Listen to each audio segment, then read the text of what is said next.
I mean, I'm not sure, I don't know why I would go back and just for the brand or more. Yeah. And gave it away, so it's like. It is. Yeah, it's true. I still won't go back. That's just because we decided that it was making a difference to your resume. Well, I know it's a hell of a offer, so right now.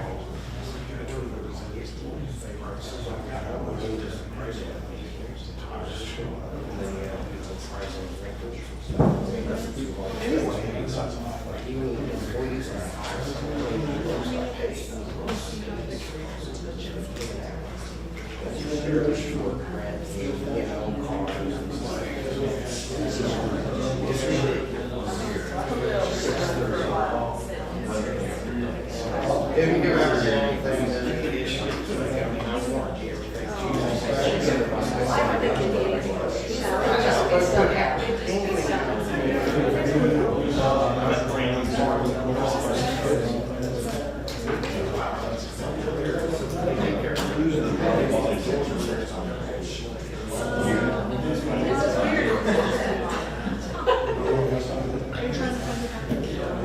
Well, study session. You're gonna have to be the motion. City, not city center. I don't know who's gonna say it. Usually we say, Yeah, I don't know, yeah. all those in favor, get up. Well, it looks different. I just have to read it over. That's Instead of saying, yours is big, but it's that I even phoned a friend. I was like, Lori, it's great here. Except it's not.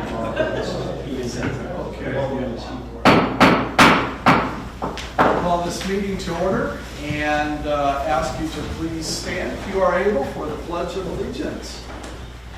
I pledge allegiance to the flag of the United States of America and to the republic for which it stands, one nation, under God, indivisible, with liberty and justice for all. Thank you very much. Please be seated.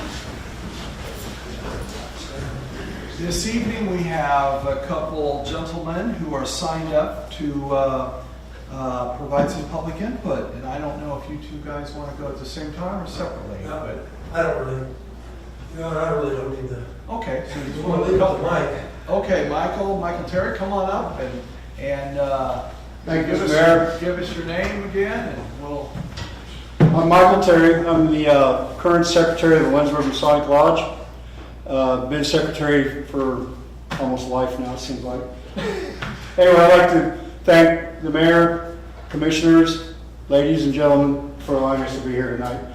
The reason I'm asking for a few minutes of your time, Mayor, is to be able to present an award to the Sundstrom Center, specifically to Lisa, if she'll come up here. And I'd like to give a little bit of background to this. In 2018, the Grandmaster Dale Morrow, we're going to Salina, we're going to Topeka, we're going to Kansas City, we're going to Wichita. And he wanted something centrally located, so I threw out the Sundstrom Center. Not knowing what everybody think about that. Everybody loved it because it was centrally located, and everybody had a good time at that table lodge. 2021, the Grandmaster had his Christmas party here. Once again, when the Grand Secretary called, Tracy Bloom, I said, we'll get a hold of the Sundstrom Center, they'll take care of you. And we had a great time that night. Once again, everybody from across the state. This is Masons from across the state showing up to this event, having a great time. We just had a table lodge, just June. Just happened this June. Grandmaster Robert McClarty wanted to have a table lodge. And so once again, I volunteered at the Sundstrom Center. Lisa worked with me, it was a great night, great night. We had a lot of great reviews from everybody.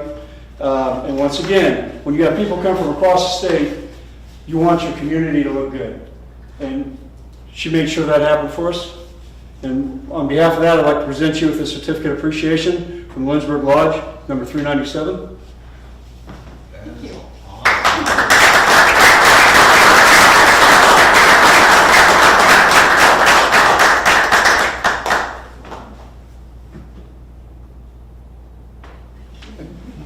Would you like to show the mayor? Very nice. I'll just pass her around. Mike, we would really like to thank you, not myself, but my staff thoroughly enjoys working with the lodge, and we thank you. I'll even say that in front for the city of Lindsborg. Thank you. I did get your message about a Christmas party, but the Grand Master is not having a Christmas party this year. He said, I did a table lodge, wasn't that enough? And Michael and Joe and all. Can I introduce my other Yes, members? please do. Joe Hoffman is our current worshipful master and also a past master. Robert Saunders is a past master and the treasurer. And Chase Ellis is a past master and our current junior warden. So this is pretty much a pretty good turnout from our lodge because we felt pretty strongly about this. When you have people coming from across the state and your name is kind of out there, you're hoping it'll look good, and it did. Every time it's happened, it's looked good. So we thank you and the Social Center and especially Lisa and her staff.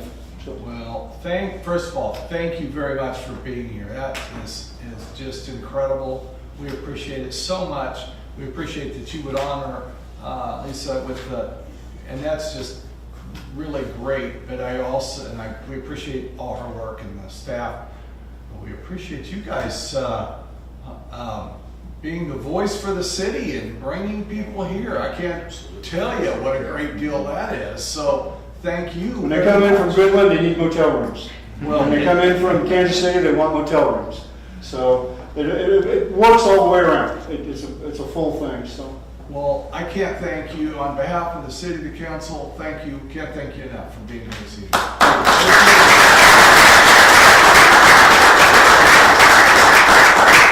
Mr. Mayor, we're going to take our leave. Thank you, guys.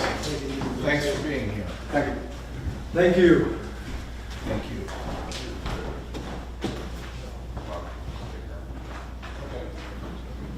Well, that was a nice segment there. Thank you very much for you have apparently impressed them.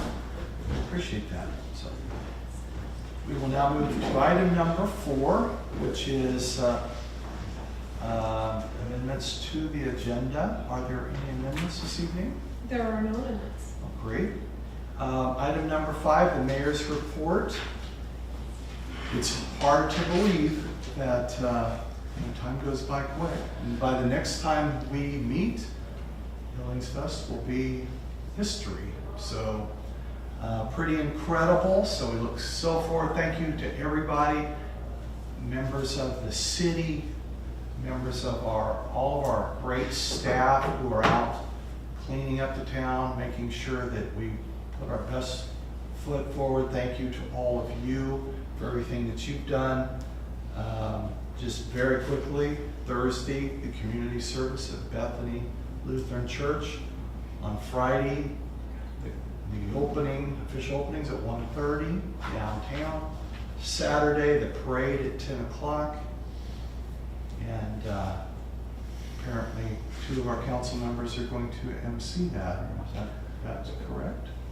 And you are at risk. Well, we are thrilled with that. So, and then it's going to be so great and early views of the weather appear to, weather can change 2 weeks in advance, but it's supposed to be pretty good. And on Sunday, on the 15th, the ribbon cutting, grand opening of the Frederickson Fitness Center. So if you are able to make it to that at 1:30 in the afternoon, the Frederickson family will be here, and it will be a very special time as we honor Dr. Frederickson. So, look forward to it. Thank you all for your hard work, and in 2 weeks we'll be able to talk about all the good things that we saw and happened. So thank you. Item number 6, which is the consent agenda. These items are routine and enacted by one motion. There'll be no separate discussion unless a council member so requests. It will consist of item A, the approval of the minutes from the revenue neutral rate hearing of September 18th, and secondly, the regular meeting for later that evening, September the 18th. Item B, payroll ordinance number 5451, and item C, purchase order ordinance number 5452. Is there a motion to approve the consent agenda? So moved. Second. We have a motion and a second. Discussions on the motion. We will have our city clerk call roll, please. Councilmembers Corbin, Yes. Presley, Yes. Evil, Yes. Smith, Yes. Peterson, Yes. Vanderway, Yes. Gallant. Yes. Motion passes. Thank you, council. Thank you, Roxy. We now move to item number 7. Madam Administrator, do we have any appointments this evening? We do not, Mayor. Thank you. Item number 8, committee reports. Item A is tree board report. Noah, come on up, Noah, and thank you. Good evening, Mayor. I have a committee report from the tree board. A draft was created for a downtown tree plan, and this addresses some of the issues we have with our downtown trees. Trees and also pits, like concrete and grates. So in the August monthly meeting of the tree board, a draft was approved.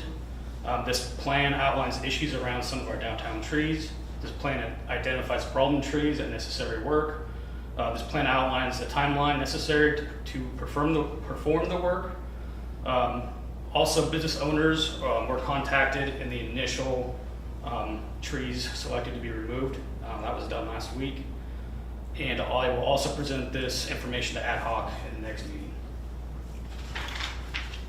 The tree plan includes addressing the issues caused by the trees and also solutions to fix and mitigate the problems. Number one is the clearance for walking and pruning, or for walking in buildings, sorry. And the solution is to prune as necessary. We're also addressing the tree grate damage, which is one of the issues we have are the trees are growing into the grates. And we want to prevent the trees from getting a certain size, trunk diameter. And so a recommendation of a planting cycle of around 15 to 20 years per tree, depending on species. We're also going to look at the electrical boxes and conduit damage. We need to cut grates so we can free up the boxes and conduit, and also inspect all boxes and conduit to ensure safety in operation. The timeline, when we look at this project, we're looking at the first removal, addressing the most problematic trees. We're looking at decay and or damage to the trees itself. And then also we're looking at the overall size of the tree, kind of choosing the biggest issue. Because we're really trying to mitigate these trees getting too big, and also selecting the appropriate trees. The first 2 trees that will be addressed is the red bud in front of Small World Gallery. It is seeing the most decline. It's just natural decline of the tree itself. So we're seeing it rot and just drop branches, and it's just in general decline. And then we are also going to address the second tree, which is actually right next door, unfortunately. So that will create an open area. But the honey locust, it was not the correct tree for the location. It's just way too big. So we're also going to look at those 2 trees as the first removal. We plan on doing 2 or 3 trees at a time. The timeline for that is after Hillings Fest for the first 2 removals. The removals are laborious. There's utilities underneath, so we have to be very careful. We do have the equipment to remove them. It just takes a long time and it's tedious work. So we will have the electric helping take down the trees when they can, and then we'll be using equipment through Public Works to remove the dirt, and then we'll cut everything up by hand. So that's the first 2 slated for late October. I already have a tree to replace it. I talked to a small gallery. They're very supportive of the idea, and they even picked out a tree after giving them a couple selections. Moving into winter, we'll plant those trees, the 2 trees replacement, and then moving into spring of 2024, we will look at the next 2 candidates for removal. At this point, most of the trees, not all, I would say probably 50-60% of trees are on the larger side for the recommended pit size, I guess. Like I said, most of the time when we're looking at the size of those pits, we're looking at a cycle of about 20 years, 15 to 20 years. So unfortunately, the majority of the trees are towards the end of that cycle. And so I need to address that as well as we move forward with this. So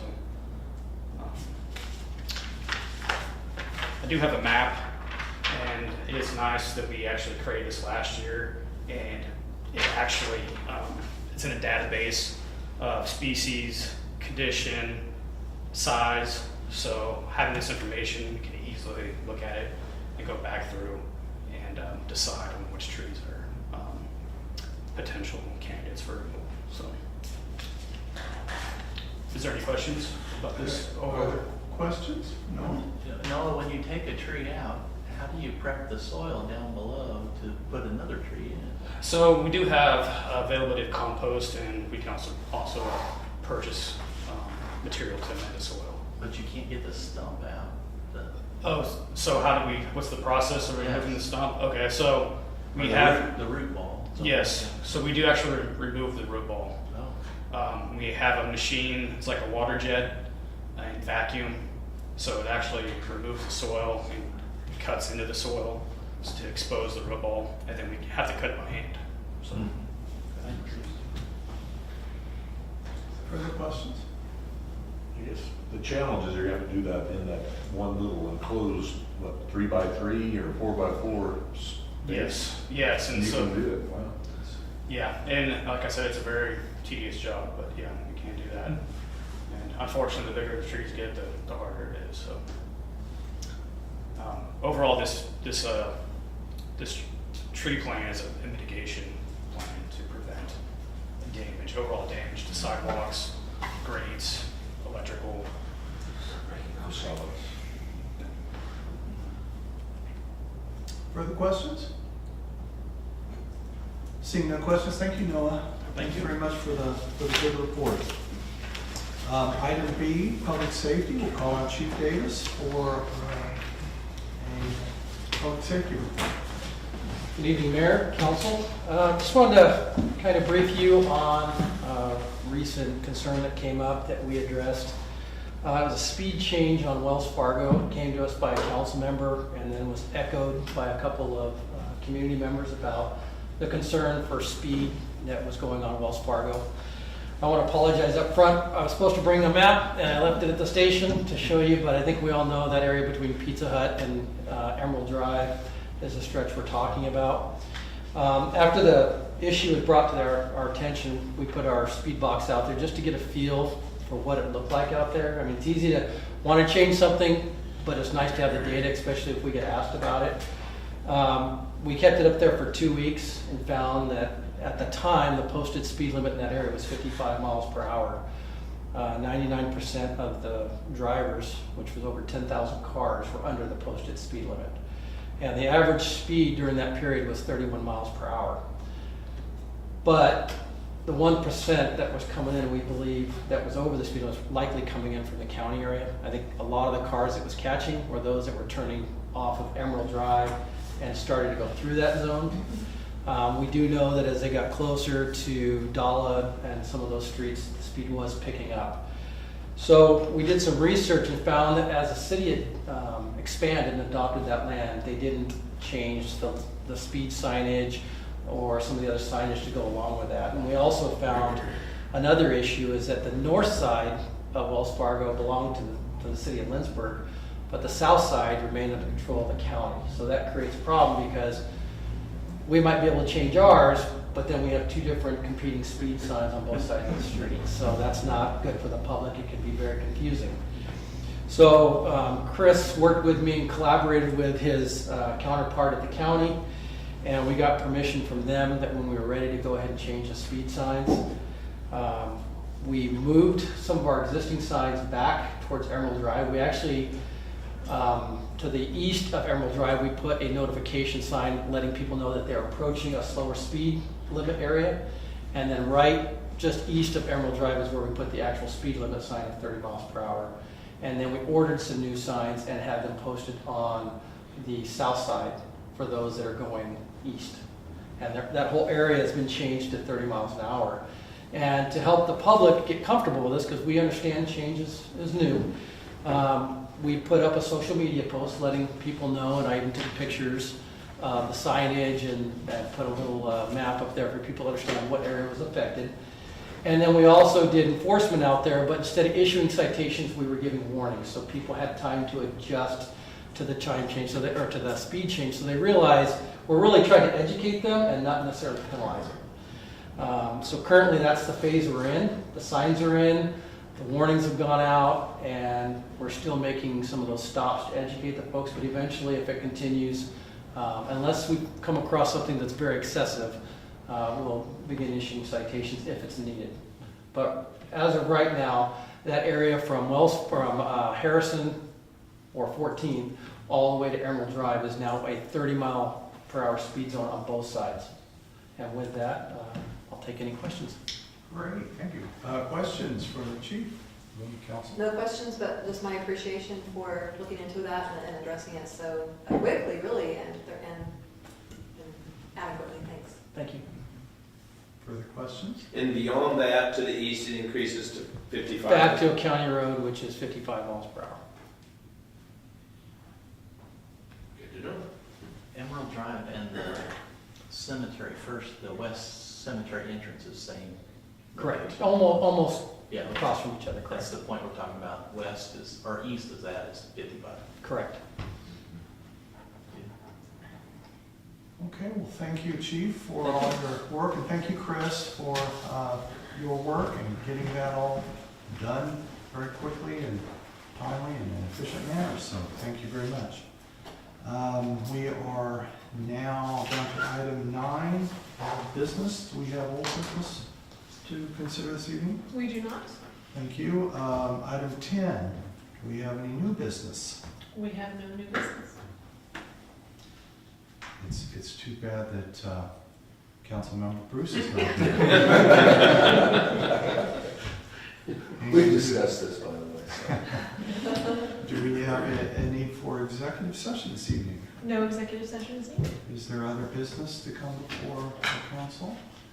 I did want to thank, you all know that United States Senator Jerry Moran came to town today, and he loves this city, and I want to thank Councilmember Vanderweg and our city administrator for representing us at Bethany College, and I think they had a good talk and good meeting, and so we appreciate your representation. So, okay, with that, I would entertain a motion to adjourn. Second. We have a motion second. Any questions on the motion? Seeing no questions, all in favor, signify by saying aye. Aye. Opposed, no. We are adjourned. Thank you, council. Thank you.